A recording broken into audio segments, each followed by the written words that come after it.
멋이 중헌디? 이 한마디는 단순한 사투리가 아니다. 누군가에게는 심금을 울리는 인생의 질문이 되고 또 누군가에게는 잠시 멈춰서게 하는 경고음이 되기도 한다. 2013년 영화 변호인에서 유행처럼 번진 이 대사는 오늘날 더욱 큰 울림을 준다.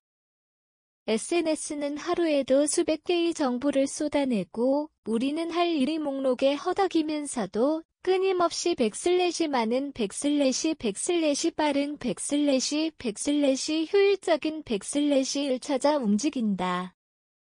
하지만 과연 그 모든 것들 가운데 진짜 중요한 건 무엇이었을까? 우리는 늘 바쁘다. 할 일은 많고 시간은 없다. 그 와중에 무언가를 놓친다는 두려움이 우리를 더욱 조급하게 만든다. 하지만 정작 그렇게 놓쳐선 안 될 무언가가 무엇이었는지 우리는 묻지 않는다. 아니, 묻지 못한다. 너무 바쁘기 때문이다. 그러니 무엇이 중헌디?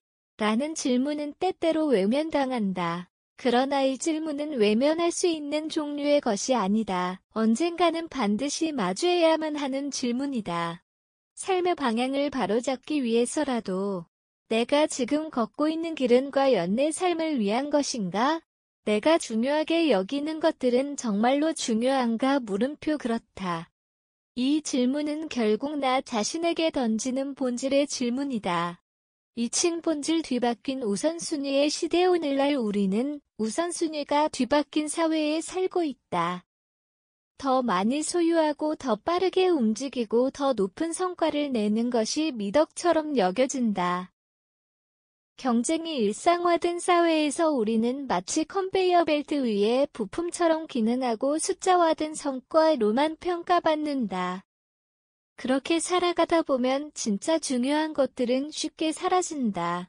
가족과 보내는 시간보다 이 중요해 보이고 자신의 정신 건강보다 보고서 이 더 시급하게 느껴진다. 친구의 생일은 잊어버려도 미팅 은 놓치지 않는다. 우리는 이미 우선순위를 바꿔 살아가고 있다. 이것은 개인의 문제가 아니다. 교육, 직장, 사회 전반에서 성취 중심주의가 삶의 중심으로 자리 잡았기 때문이다. 무엇이 되고 싶은가 보다 무엇을 해냈는가가 중요한 시대. 아이들은 행복보다는 점수를, 어른들은 정서보다 자산을 더 중요하게 여긴다. 물론 성취와 성공은 부정할 수 없는 동기부여의 요소다. 하지만 그 과정에서 잃어버리는 것들, 예컨대 관계, 건강, 가치의 미 같은 것들이 삶을 지탱하는 핵심이라는 점에서 우리가 무언가를 잘못 계산하고 있는 것은 아닐까? 을 찾는 사회학적, 심리학적 시선. 그렇다면 우리는 왜 이렇게 중요한 것을 놓치며 살아갈까? 심리학자 베리 슈워츠는 그의 저서 선택의 역설에서 이렇게 말한다. 많을수록 우리는 오히려 더 불행해진다. 현대인은 끊임없이 선택의 갈림길에 서 있다. SNS에서 친구의 결혼식, 동료의 승진, 누군가의 여행사진을 보며 내 선택이 옳았는지를 끊임없이 의심하게 된다. 그리고 그 불안은 우리를 더 좋은 무언가를 추구하게 만든다. 하지만 역설적으로 그 더 좋은 것은 항상 도착하지 않는 미래의 어딘가에 있다. 사회학자 올리 백은 현대사회를 위험사회라고 규정했다. 물리적 위험보다 삶의 불확실성 자체가 스트레스가 되는 시대. 우리는 안정적인 삶을 추구하지만 그 안정이 뭔지, 어떻게 얻을 수 있는지에 대한 명확한 기준이 없다. 그래서 사람들은 누군가가 제시한 성공의 틀에 기대게 된다. 그리고 그 틀을 따라가다 보면 처음에 자신이 중요하게 여겼던 것은 어딘가로 사라진다. 이렇게 보면 멋이 중헌디? 는 단지 감정적인 외침이 아니다. 복잡하게 엉킨 현대사회의 구조적 문제를 찌르는 통찰이기도 하다.